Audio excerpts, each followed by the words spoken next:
O restante do dinheiro, se é... Karl Dönitz, o impiedoso comandante naval de Hitler. Ele foi o cabeça. Seus U-Boats tiraram milhares de vidas. Poucas coisas devem ter sido mais assustadoras do que ser caçado por uma dessas coisas. Ele era um nazista fanático, disposto a tudo. Quais eram as condições dos trabalhadores escravos forçados a construir esse abrigo? Para ver o sonho maligno de Hitler realizado. Por que Hitler escolheu Dönitz como seu sucessor? A maioria das pessoas da minha geração não entende como, há 70 anos, um pequeno grupo de nazistas conseguiu iniciar uma guerra que matou 60 milhões de pessoas. Eu quero descobrir. E para me ajudar, eu vou usar cartas de baralho. Hoje, são usadas tanto por militares quanto por polícia para ajudar a identificar os seus alvos. Mas até hoje, ninguém nunca utilizou um baralho para o grupo mais famoso de assassinos da história. Atuando com peritos, eu quero descobrir onde cada um desses nazistas se posiciona na hierarquia do mal. O meu nome é James Ellis e este é Hitler e sua corrente do mal. De muitas formas, eu acho que o Dönitz é a personificação daquela clássica pergunta: quando e como alguém nas Forças Armadas se torna um criminoso de guerra? Guy, como nós decidimos quando essa linha realmente foi cruzada? A resposta é bastante direta: ao infringir as leis de guerra. É claro que pode parecer bobo que se tenha leis para o combate, mas elas existem. A grande questão a se responder sobre Dönitz é se ele de fato infringiu essas leis de guerra. Matt, eu acho que isso levanta a questão de que se você está nas Forças Armadas, matar é parte integral do seu trabalho. Como é que isso afeta a moralidade? Na verdade, eu acho que tem uma questão maior, além dos crimes de guerra de que conversamos. A questão é como fica a moralidade em tempos de guerra, porque o combate altera a moralidade. E Anthony, por que tantas pessoas que estão cientes das ações de Dönitz durante a Segunda Guerra Mundial ainda tentam apresentá-lo apenas como um marinheiro seguindo ordens? A ideia de um militar correto, há tempos, é um mito poderoso e é fácil de compreender por quê. As pessoas querem dizer que, claro, o regime era criminoso, promoveu guerras de agressões, mas os soldados e os marinheiros que serviram eram honrados. No caso dos militares alemães da Segunda Guerra, isso é um grande mito e é um mito do qual a reputação de Dönitz se beneficiou. Ele também moldou o legado e a reputação dele para se beneficiar desse mito. Com base nisso, como vocês avaliam as ações de Dönitz? Eu acho que é preciso ir até a Alemanha para ver como o legado dele é apresentado e contestado.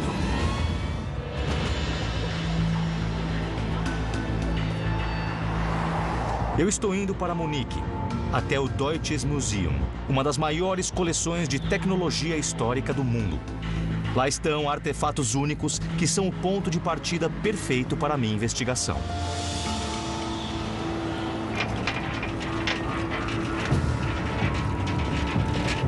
Carola, oi. Oi. Então é isso? É. Carola Dalka é a curadora de ciências da computação e criptologia daqui. Olha só isso. Sim, essa é a Enigma Naval. Essa é uma máquina Enigma. O infame aparelho de decodificação nazista que enviava mensagens ultra-secretas. Nossa, eu nunca estive tão perto de uma máquina como essa antes. Os nazistas usavam máquinas como esta para enviar códigos de rádio e comandar os U-Boats no Atlântico, coordenando seus ataques aos navios aliados. Mas como a Marinha e os U-Boats usavam essa máquina para se comunicarem entre si? A pessoa que usava a Enigma tinha sempre que digitar a mensagem para criptografar ou descriptografar. Então, quando se digitava um X, talvez saísse um T. Mas digitava o X de novo e não saía outro T. Mas talvez um F ou outra letra. Durante a Batalha do Atlântico, o comandante alemão encarregado de dar essas ordens era o almirante Karl Dönitz. Dönitz era um oficial naval alemão. Ele foi a força por trás da construção da frota alemã de U-Boats. Dönitz foi a mente por trás do combate submarino alemão. Foi ele quem percebeu como os submarinos poderiam ser eficientes para, basicamente, obstruir os britânicos e cortar o suprimento vital deles, vindo do Canadá e dos Estados Unidos.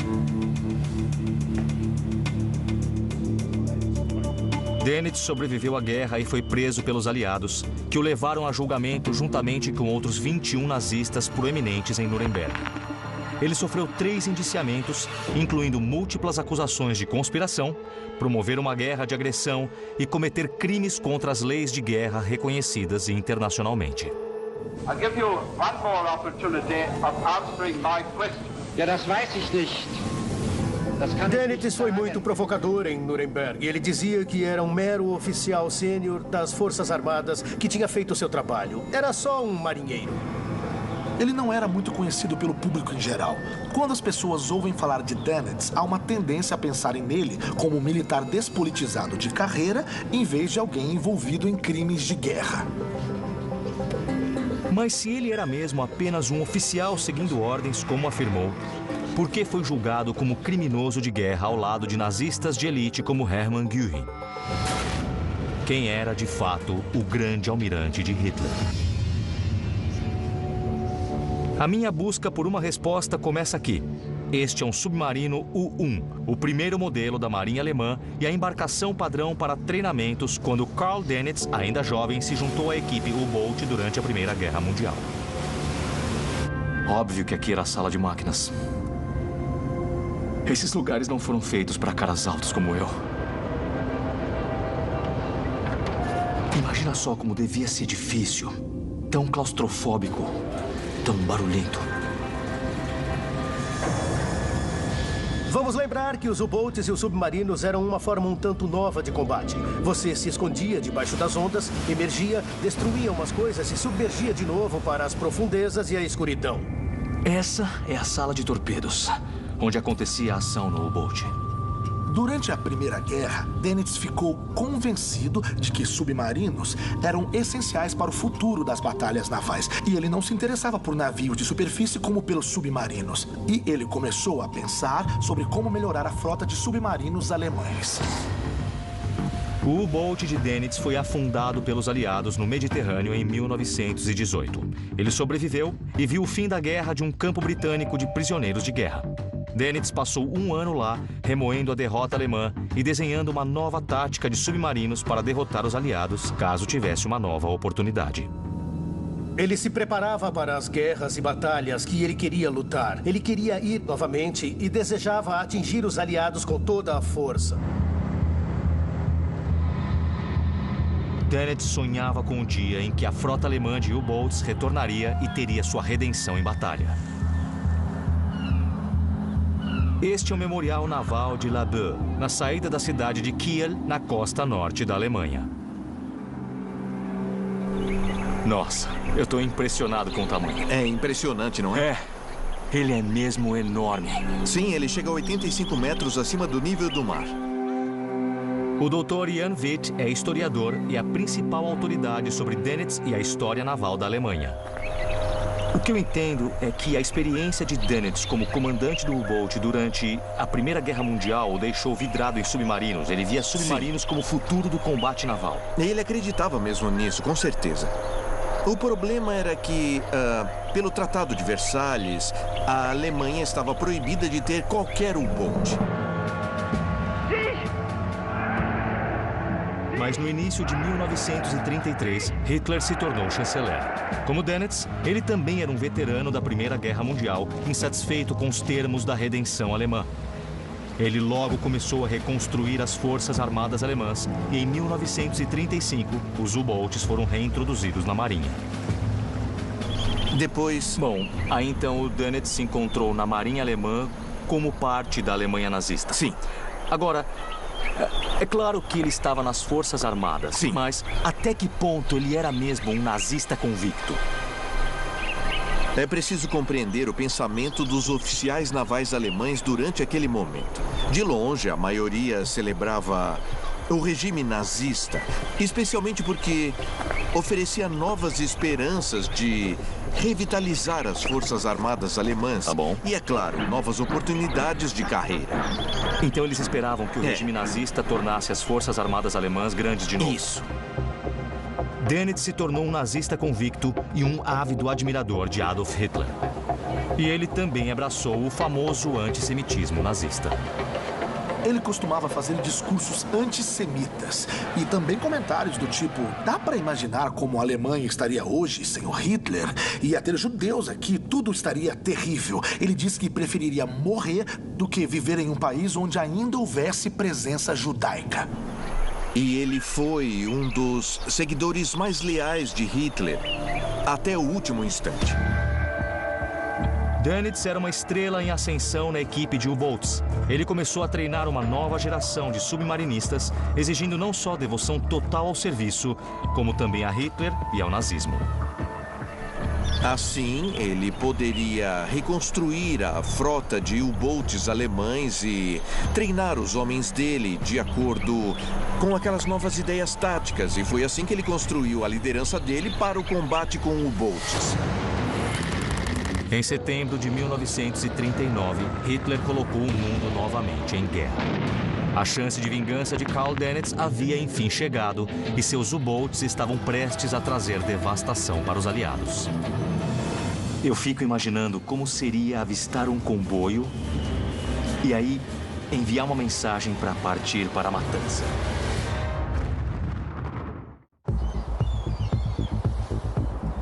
Eu estou em uma missão para determinar onde o comandante dos submarinos nazistas, Karl Dönitz, entra na corrente do mal de Hitler.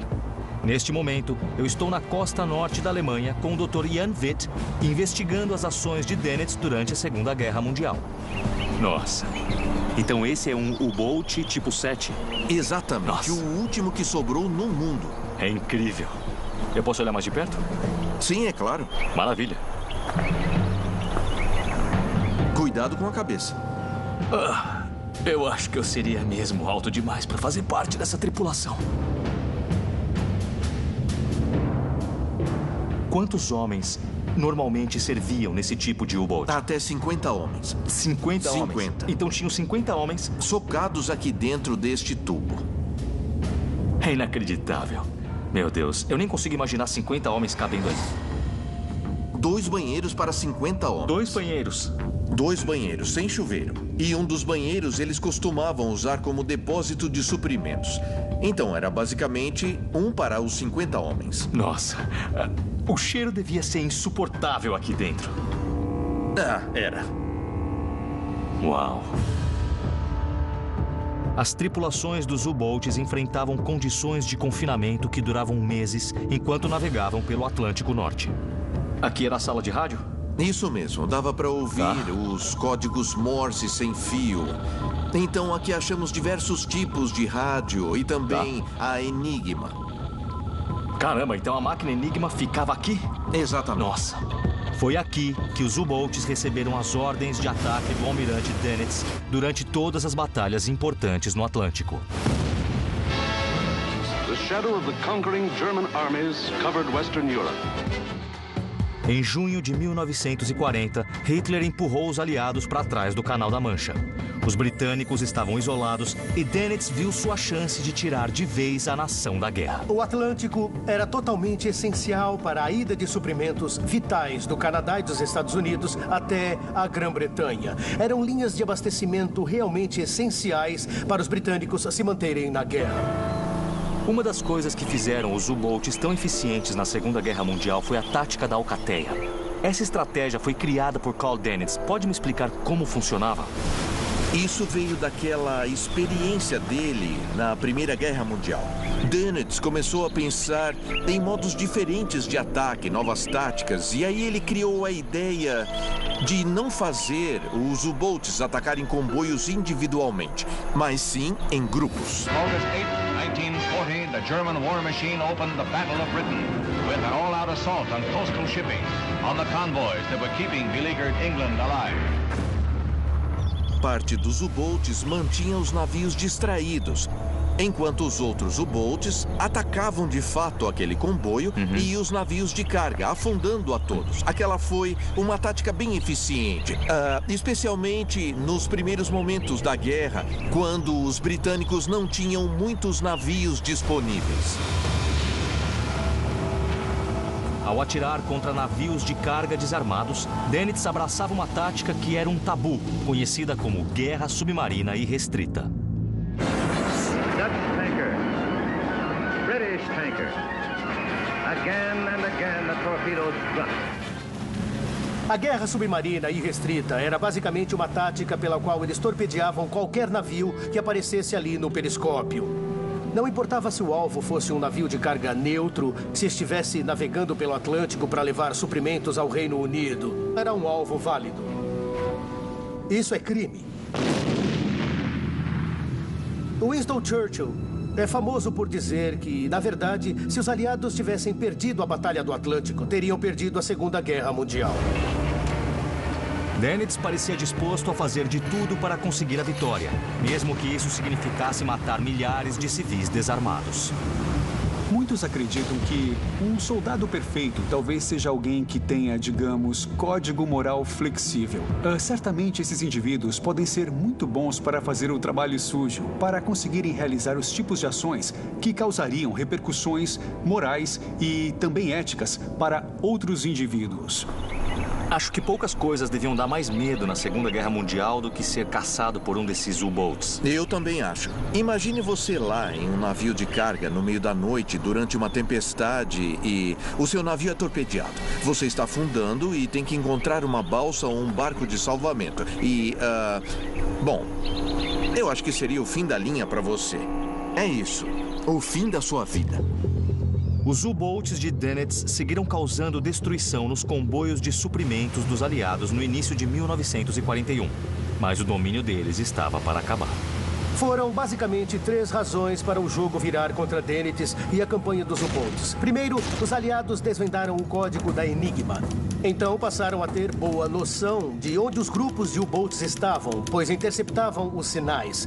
Segundo, houve outro avanço tecnológico imenso chamado sonar, pelo qual era possível começar a apontar a posição dos U-boats sob a água com um tipo de radar e então usar ataques subaquáticos para explodir todos. E a terceira razão foi que os Estados Unidos entraram na guerra e junto veio todo aquele poderio naval. Era outra grande ameaça para Dennett.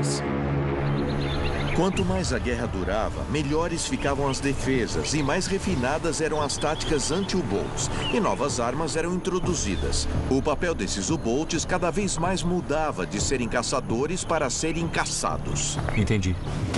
Os resultados para a frota de U-boats de Dennett foram devastadores. As taxas de mortes nas tripulações dos U-boats foram enormes, 75%.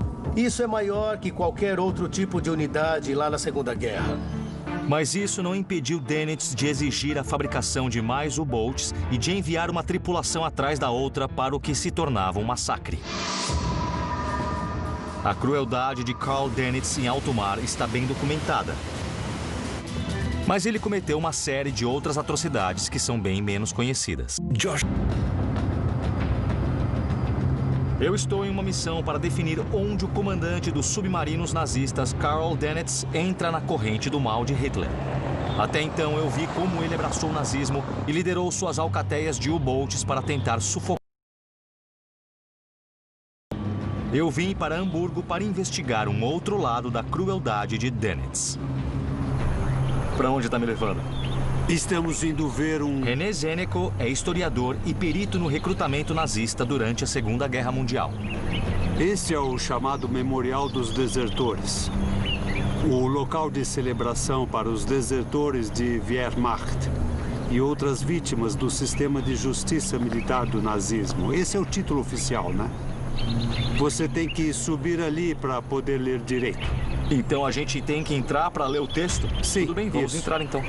Enquanto existiu guerra, existiram desertores. Havia pessoas que realmente abandonaram os postos, fugiam e se recusavam a continuar a lutar na guerra em que deviam lutar. O que faz a deserção se destacar no caso da Alemanha nazista é o fato de que a deserção denota uma clara característica de moralidade. Quando falamos em se recusar a participar de uma guerra de agressão e também de genocídio. O que acontecia com quem era pego desertando das Forças Armadas Alemãs durante a Segunda Guerra Mundial? Os desertores que eram presos na Segunda Guerra Mundial eram levados para a corte marcial e então condenados. Se dessem sorte, pegavam apenas alguns meses de cadeia na prisão militar. Mas muitos milhares de homens foram condenados à pena de morte. Aqui em Hamburgo, nós temos os nomes de 226 soldados que foram executados aqui nesta cidade no estande de tiro de Rottenbaum pelas mãos dos nazistas, mas possivelmente teve muito mais. Como Karl Dönitz enxergava e tratava os desertores? Bom, sabemos que Dönitz foi o sucessor de Hitler depois que ele cometeu suicídio no abrigo. Ele foi o comandante supremo das Forças Armadas, não só da Marinha, mas de toda a Wehrmacht. Mesmo nos últimos dias de guerra, muitos desertores ainda eram condenados à morte e, como comandante supremo, era ele o responsável por assinar essas sentenças. Então, diversos desertores ainda eram executados segundo as ordens de Dönitz, mesmo já quase no fim da guerra. Hitler tinha dado diretrizes sobre a punição para deserção. E nessas diretrizes havia algumas circunstâncias atenuantes. Quem desertava por uma tolice juvenil tinha como conseguir escapar da pena de morte. Mas para Dönitz não funcionava assim e ele emitiu uma ordem por cima dessa que evocava a pena de morte em todo caso de deserção. Em alguns dos casos de execuções, a Alemanha já tinha até aceitado a redenção. E mesmo depois disso acontecer, ainda estava havendo execuções. Dönitz era um incendiário, um general muito rígido, para o qual era essencial que a guerra fosse finalizada ou vencida segundo as ordens que Hitler tinha deixado. Dönitz, pessoalmente, não aprendeu nada com a guerra.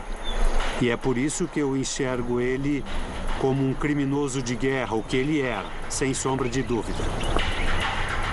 Mas em 1946, a questão sobre Dönitz ser um criminoso aos olhos da lei ainda precisava ser decidida. Essa era a missão do Tribunal Militar Internacional nos julgamentos de Nuremberg.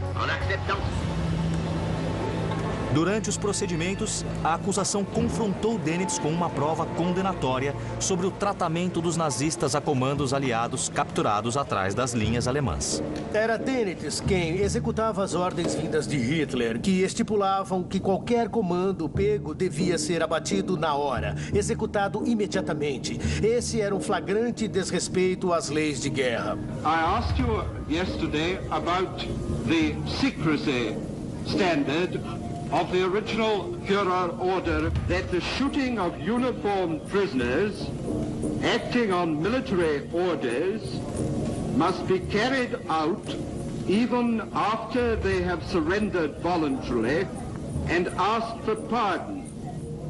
Muitos lados aceitam o fato de que se você não está com uniforme e está espionando, aí basicamente merece ser executado. Mas comandos não. Comandos são tropas especiais, mas ainda assim, tropas uniformizadas lutando segundo as leis de guerra. Hitler não gostava deles, Dönitz também não. E ele adorava poder ajudar a executar eles. Do you agree that that is a reason for giving top secrecy to this document? Ja, das weiß ich nicht. Das kann ich nicht sagen, weil ich diesen Kommandobefehl nicht herausgegeben habe. I'll give you one more opportunity of answering my question. Will you answer it or won't you?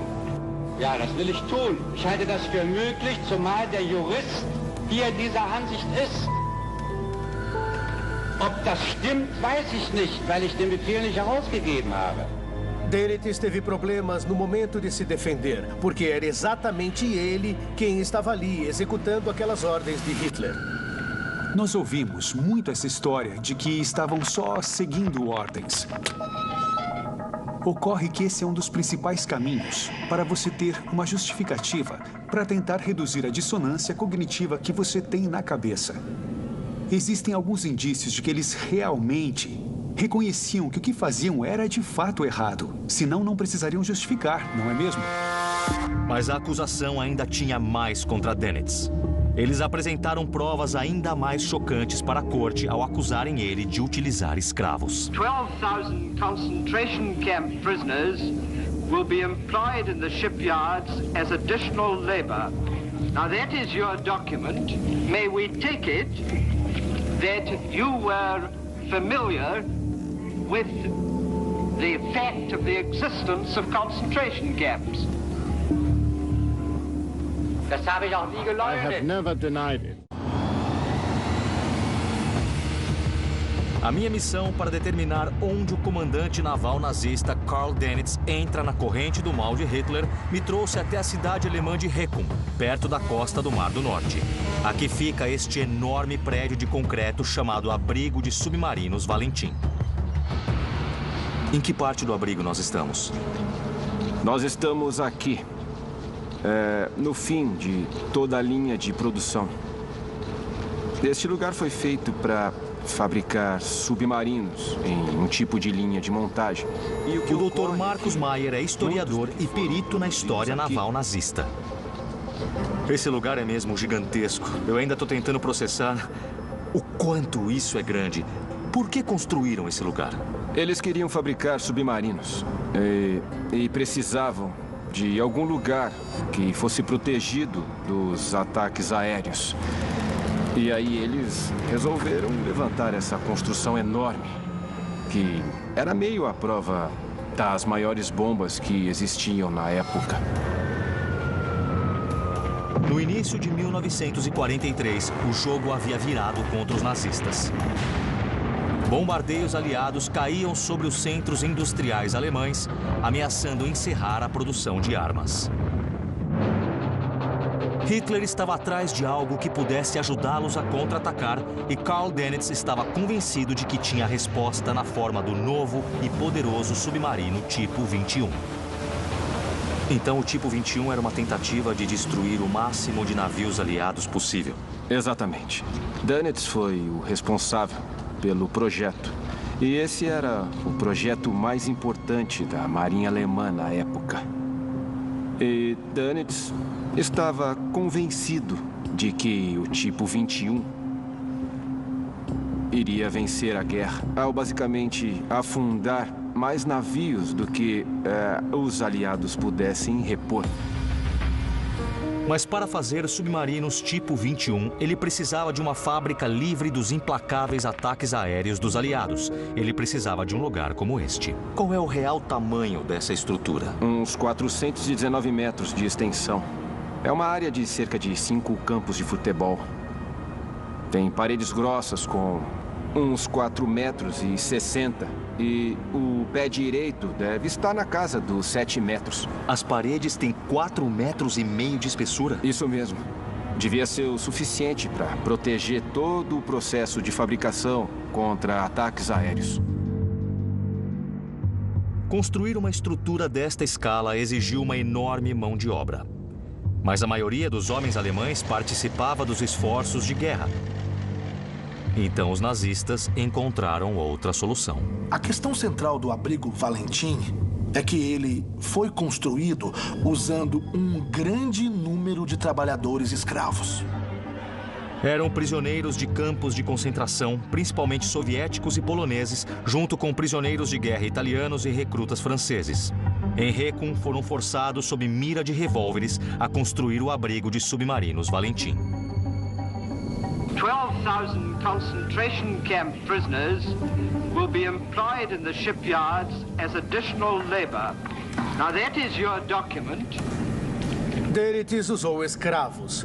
Eu acho realmente uma boa medida da brutalidade de Dönitz e da maldade ele ter pedido 12.000 escravos. Quais eram as condições dos escravos que eram forçados a construir este abrigo? Muito ruins. Eles quase não tinham o que comer. E a média de peso de um prisioneiro naquela época era de uns 45 quilos. Então eles sofriam por não terem nada para comer e nem para beber. Eles executavam um trabalho bem pesado ao carregar sacos de cimento com cerca de 50 quilos, ou seja, mais do que o próprio peso deles. Eles eram forçados a trabalhar bem rápido. Eram também pesadamente vigiados e praticamente não tinham como fazer pausas, nem que fossem curtas. Eles trabalhavam quase 12 horas por dia. E depois disso, eles eram vigiados também lá nos campos, que também tinham más condições com relação às camas que recebiam e também aos padrões de higiene que eles possuíam. Praticamente não havia higiene nenhuma. E tem alguma estimativa de quantos trabalhadores forçados perderam a vida construindo isso aqui? A gente estima umas 1.600 vítimas durante os 2 anos. Se por acaso eles tivessem conseguido concluir este abrigo e o complexo por dentro, isso teria mudado alguma coisa? Eu acho que a partir do outono de 42, isso era impossível. Os alemães poderiam ter feito um submarino atrás do outro, mas os americanos e os canadenses eram mais rápidos. Então, a ideia de afundar mais navios do que os aliados pudessem repor era uma fantasia. Todas aquelas ações de Dönitz na reta final da guerra mostram que ele era um nazista muito mais fanático do que costumavam suspeitar. Ele lutou até o último instante.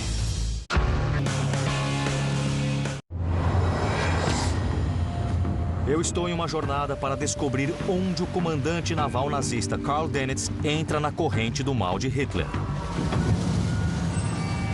Em 1º de maio de 1945, milhões de alemães cansados da guerra ouviram pelo rádio uma voz estranha dando uma importante notícia. Unser Führer Adolf Hitler ist gefallen. Der Führer hat mich zu seinem Nachfolger bestimmt. Ele foi o sucessor apontado por Hitler como chefe de Estado, não como Führer, mas como Reichspräsident, ou presidente do Reich. Foi uma escolha meio surpreendente. Era de se imaginar que alguém como Himmler ou Göring ou algum daqueles outros nomes políticos nazistas de grande porte teriam sido os escolhidos. Eu vim para a cidade portuária de Flensburg, ao norte, para descobrir mais sobre o breve mandato de Dönitz como presidente, nos últimos dias da Alemanha nazista. Dr. Pust? Oi, eu sou o James. Olá. É um prazer. Dieter Pust. O Dr. Dieter Pust é historiador, escritor e principal autoridade na história da cidade. Prazer em te receber em Flensburg.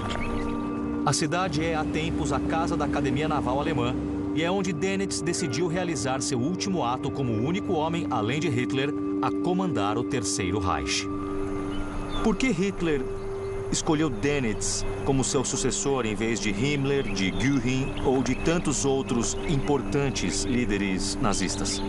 Porque Dönitz tinha sido o mais fiel seguidor de Hitler e não tinha ligações com a política. Outros membros da liderança tinham caído em descrédito perante a Hitler. Sim. Então Dönitz foi o sucessor natural de Hitler, porque ele era alguém que não tinha traído o Hitler. Sim. Dönitz sempre foi leal. Dönitz sempre foi sincero. Não tinha desconfiança política quanto a Dönitz. Ele não tinha aquele lado político de estar sempre envolvido com a novela nazista. Quando Dönitz anunciou a morte de Hitler para o povo alemão, ele disse que Hitler tinha morrido lutando como líder das tropas nazistas em Berlim. Ele não revelou o fato de que Hitler tinha se suicidado. Por que ele fez isso? Isso foi para manter o mito de Hitler ainda vivo. Para os soldados e todos os alemães se manterem na missão até o fim. Para manter vivo o mito de que Hitler havia seguido as suas próprias regras e se sacrificado até o fim pelo povo da Alemanha. Foi a última grande mentira do sistema do nacionalsocialismo. Dönitz foi realmente leal. No testamento político de Hitler, ao confiar a Dönitz a posição de presidente do Reich, ele disse que Dönitz devia concluir o esforço militar usando qualquer meio disponível. Naquele momento, Berlim estava em ruínas e o anteriormente poderoso Wehrmacht havia sido reduzido a pequenos focos de resistência. Era uma derrota completa. Apesar disso, Dönitz ordenou que as tropas alemãs ficassem para enfrentar os soviéticos. E agora, tá me levando para onde? Estamos a caminho de um local bem especial aqui em Flensburg, especialmente o último local onde Dönitz esteve aqui na cidade. Legal, vamos entrar então. Na nossa frente está o prédio de onde, por algumas breves semanas, em maio de 1945, Karl Dönitz comandou o fim do governo nazista. O governo em Flensburg ocupou escritórios na Academia Naval, e chegou a deixar alguns dos ministérios em navios nas águas em torno da Academia Naval. Aqueles foram 21 dias bem estranhos na história alemã. Mais estranho era o plano de Dönitz para salvar o Reich, que estava desmoronando. Foi uma prova de todo o distanciamento da liderança nazista e, em particular, de Dönitz, da realidade da situação. Ele conclamou os aliados ocidentais a se juntarem ao que restava das forças nazistas para empreenderem uma guerra contra a União Soviética. A princípio, ele tentou negociar um cessar-fogo com os aliados ocidentais com o argumento de que em pouco tempo o inimigo de todos seriam os comunistas soviéticos do leste. Só que os aliados não aceitaram aquilo. Então os aliados iam continuar lutando contra os alemães até que chegassem a um acordo de rendição incondicional. From Allied headquarters aboard the Patria at Flensburg, North Germany, orders go out for the arrest of the last top Nazi. Sem alternativas, Dönitz anunciou a rendição incondicional da Alemanha em 7 de maio de 1945. A guerra na Europa havia terminado. Now the Führer of the beaten Third Reich, Grand Admiral Dönitz himself, comes out under Allied arrest. He walks through a tunnel in the Flensburg compound to imprisonment. A partir daqui, os detentos, que eram os mais importantes, foram levados para o aeroporto de Schaeferhaus e de lá foram transferidos primeiro para a Baixa Saxônia e depois para Nuremberg, para os julgamentos. Então quer dizer que, depois que Dönitz foi preso, ele ficou exatamente aqui onde eu estou agora? Sim. Nossa. Ele reclamou que não recebeu o devido reconhecimento como um militar de uniforme pelos aliados que foram os responsáveis por levarem ele preso. Então quer dizer que ele ficou aqui quando tudo acabou para ele? Quando ele acabou sendo preso? O período como líder da Alemanha tinha acabado e depois desse momento demorou só um pouco para que ele participasse do julgamento de Nuremberg. Dönitz est inculpé des crimes faits par les premiers, deuxième et troisième chefs de l'acte d'accusation.